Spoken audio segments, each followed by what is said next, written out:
নমস্কার বন্ধুরা, রিনার রন্ধনশালায় আপনাদের সকলকে স্বাগত।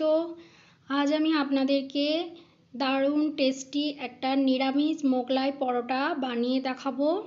নিরামিষ দিনে কিন্তু খুব সহজেই আপনারা এই পরোটাগুলোকে তৈরি করে নিতে পারবেন।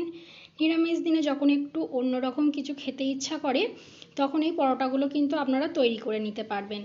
দেখুন কত সুন্দর হয়, ভীষণই টেস্টি আর ভীষণই মুচমুচে হয় এই পরোটাগুলো, খেতে কিন্তু খুবই ভালো লাগে। দেখুন একটা আমি আপনাদের ভেঙে দেখিয়ে দিচ্ছি ভেতরটা কত সুন্দর হয়। দেখুন একদম আলুর পুরে ঠাসা এই পরোটাগুলো তৈরি করে নিতে পারবেন। তাহলে চলুন দেখে নিন রেসিপিটা।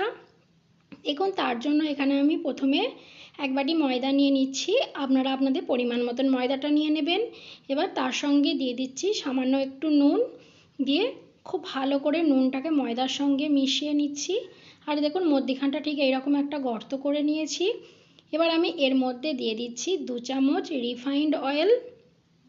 এবার এই তেলটার ওপরেই আমি দিয়ে দিচ্ছি খানিকটা জল, দিয়ে একটু দেখুন জলটা তেলটা মিশিয়ে নিচ্ছি। দিয়ে এবার ময়দার সঙ্গে এটাকে খুব ভালো করে মিশিয়ে নিচ্ছি।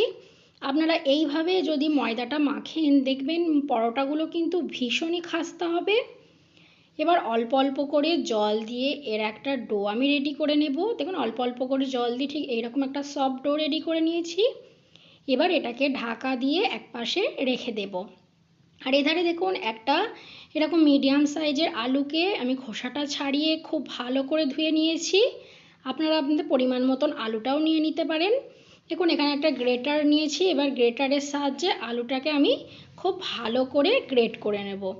দেখুন ঠিক এই রকমভাবে কিন্তু আমি গোটা আলুটাকে গ্রেট করে নিয়েছি।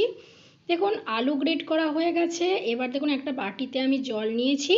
এবার গ্রেট করা আলুটা আমি দিয়ে দিচ্ছি, দিয়ে খুব ভালো করে আলুটাকে ধুয়ে নেব। দেখুন 2-3 বার জল পাল্টে পাল্টে আলুটাকে আমি খুব ভালো করে ধুয়ে নিয়েছি। আর জলটাকেও কিন্তু খুব ভালো করে চিপে দিয়েছি।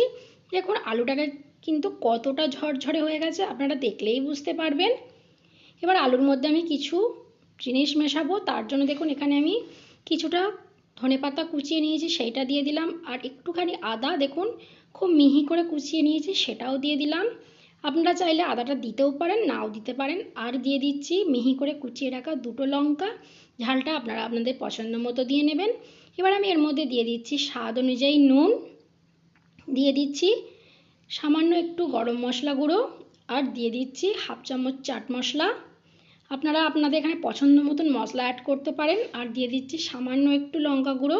আপনারা লঙ্কা গুঁড়োর বদলে এখানে কিন্তু গোলমরিচের গুঁড়োও দিতে পারেন।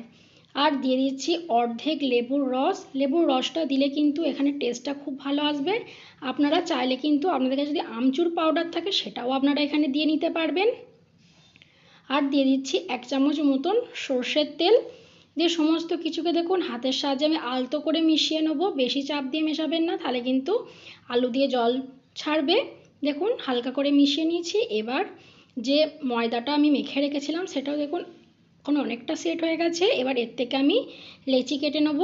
দেখুন এর থেকে আমি লেচি কেটে নিয়েছি। লেচিগুলো কিন্তু খুব একটা বড়ও করিনি, খুব একটা ছোটও করিনি, মিডিয়াম সাইজের লেচি কিন্তু আমরা করে নিয়েছি।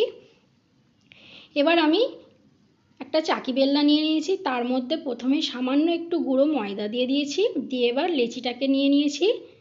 এবার খুব ভালো করে লেচিটার গায়ে ময়দা মাখিয়ে নিচ্ছি। দিয়ে এবার এটাকে আমি বেলে নেব। একটা পাতলা রুটি বেলে নেব, যতটা সম্ভব পাতলা করে। দেখুন আমি একটা রুটি তৈরি করে নিয়েছি। যতটা সম্ভব কিন্তু ততটাই পাতলা করে করে নিতে হবে। দেখুন এইরকম পাতলা করে একটা বড় রুটি আমি করে নিয়েছি। দেখুন এবার যে আলুর পুরটা আমি রেডি করে রেখেছিলাম সেইখান থেকে কিছুটা পুর নিয়ে এই রুটিটার মাঝ বরাবর আমি দিয়ে দিচ্ছি। দেখুন এইভাবে কিছুটা পুর নিয়ে মাঝ বরাবর এইভাবে ছড়িয়ে দিচ্ছি। দেখুন এইভাবে পাতলা করে আমি ছড়িয়ে দিচ্ছি। দেখুন আমি খুব ভালো করে ছড়িয়ে দিয়েছি। এবার আমি এটাকে ফোল্ড দিয়ে নেব। দেখুন তার জন্য একটা সাইড থেকে আমি এইভাবে একটু ফোল্ড দিয়ে দিচ্ছি। দিয়ে এবার এই ধারটা যাতে খুব ভালোভাবে আটকে যায় তাই একটু আঙুলের সাহায্যে দেখুন জল লাগিয়ে দিচ্ছি। এবার দিয়ে এইভাবে করে আমি ফোল্ডটা দিয়ে নিচ্ছি। আর দেখুন ফোল্ড দেওয়ার পর কিন্তু এখানটা আমি খুব ভালোভাবে আটকে দিচ্ছি যাতে ভাঁজতে গিয়ে এটা খুলে না যায়। দেখুন এই সাইডটাও করে নিয়েছি। আবারও দেখুন আমি আঙুলের সাহায্যে একটু জল লাগিয়ে দিয়ে দেখুন অপর ধারটাও কিন্তু আমি এইভাবে বন্ধ করে দিচ্ছি। আর দেখুন হাতের সাহায্যে খুব ভালো করে চেপে চেপে কিন্তু আমি এই মুখগুলোকে বন্ধ করে দিচ্ছি। দেখুন আপনারা কিন্তু দেখলেই বুঝতে পারবেন এইভাবে ভাঁজটা করা ভীষণই ইজি। দেখুন এইভাবে একটা আমার করে নেওয়া হয়ে গেছে। আমি দেখুন আবারও একটা করে নিয়েছি। এবার দেখুন একটা ফ্রাই প্যানের মধ্যে আমি 1 কাপ মতন রিফাইন্ড অয়েল গরম হতে দিয়ে দিয়েছি। দেখুন তেলটা কিন্তু খুব ভালোভাবে গরম হয়ে গেছে।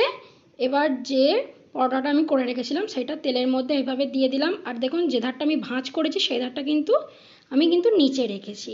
এবার গ্যাসের ফ্লেমটা লো টু মিডিয়ামে রেখে এটাকে আমি ভাজতে থাকবো। আর দেখুন খুন্তি দিয়ে কিন্তু ওপর দিকে এইভাবে তেলটাকে আমি ছিটিয়ে দিচ্ছি।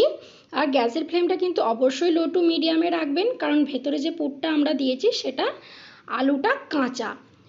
তাই লো টু মিডিয়াম ফ্লেমে এটা রান্না করলে আস্তে আস্তে তাহলে ভেতরের আলুটাও কিন্তু খুব সুন্দরভাবেই কুক হয়ে যাবে।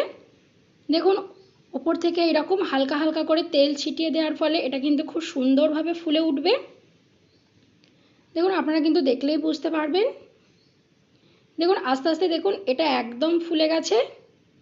এই দেখুন কত সুন্দর কিন্তু ফুলে উঠেছে।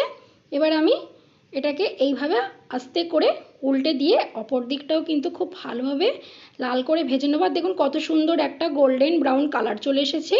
এইরকম করে ভাজলেই তাহলে কিন্তু এটা ভীষণই মুচমুচে হবে আর খেতে কিন্তু ভীষণই ভালো লাগবে। দেখুন দুটো দিকই কিন্তু আমার লাল করে ভেজে নেওয়া হয়ে গেছে। এবার আমি তুলে নিয়েছি। দেখুন আবারও একটা আমি তেলের মধ্যে দিয়ে দিচ্ছি। ঠিক সেমভাবেই কিন্তু আমি আবারও এটাকেও ভেজে নেব। এইভাবেই কিন্তু আমি সমস্তগুলোকে ভেজে নিচ্ছি।